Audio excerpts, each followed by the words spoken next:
บ่มียังกินแกงหน่อเอา หากระมาฮอดเด้อฮอดปลายแล้วมียังกินเด้อ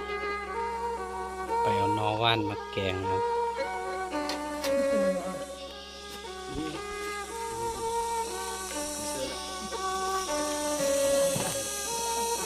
แกงหน่อกินหน่อว่านจัดดี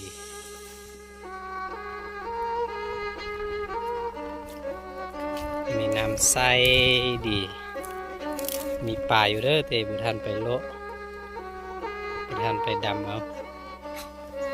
ตอนแรงเด้อไปดำก็ป่าตัวนอกแล้วมีไร่หากำมาฮอดเราบุทันไปโลไหมเลี้ยงสนำเลี้ยงงัวขวัญครับอยู่สบายส่งสัน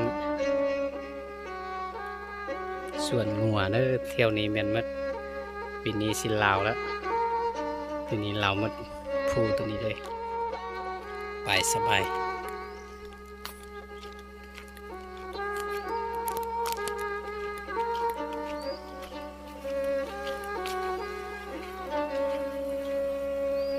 น้ำเสื้อดี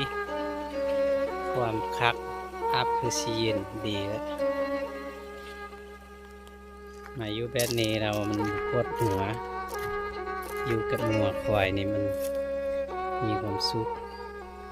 เด้อเหือนเฮาเด้อนี่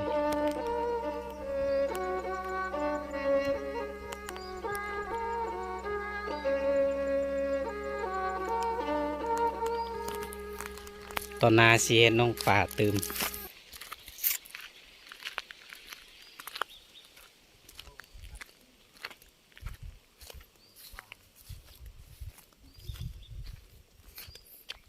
อัพอยู่รูปนี่เลย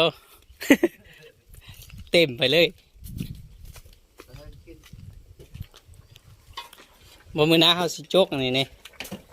โจกอันนี้มาท่มนี้มันอันนี้ห้วยน้อยเนาะโจกแค่นอันนี้มาท่มซะนี่เป็นน่องเลยนี่เป็นน่องไปพุ่นเลย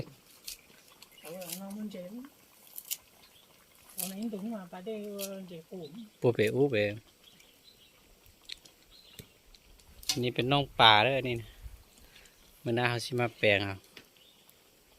แปลงนี้เป็นน่องปลาเป็นเวียวคักเลย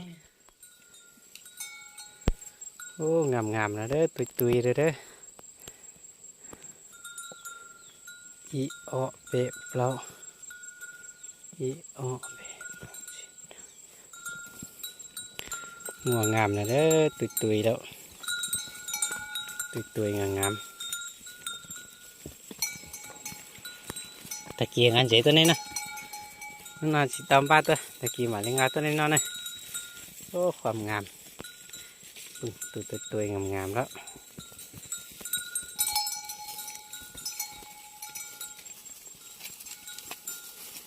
มักตุยงามเฮ้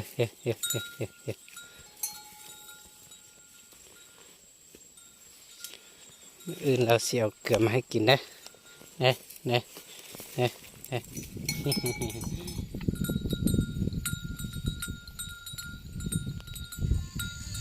เอาออกตัวนั่นนะโอ้ตัวนอนน้ำเมย์ยอดไว้มาแกงใส่ตัวหก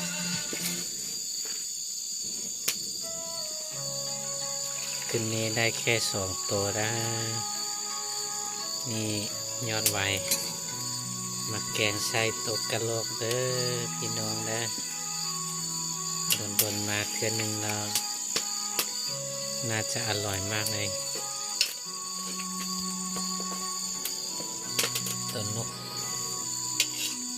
นี่กระโหลก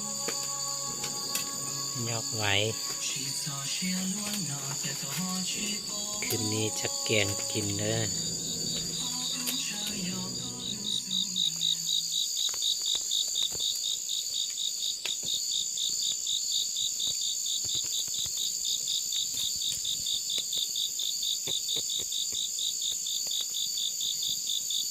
ได้นะปลาตัดตาสิครับใช่เด็กเกิดตัวนั้นว้าว อร่อยมากๆเลย นานๆสักเทื่อนานๆสักครั้งหนึ่ง คืออร่อย หมอน้องไก่หนาคาเด็ดเดียว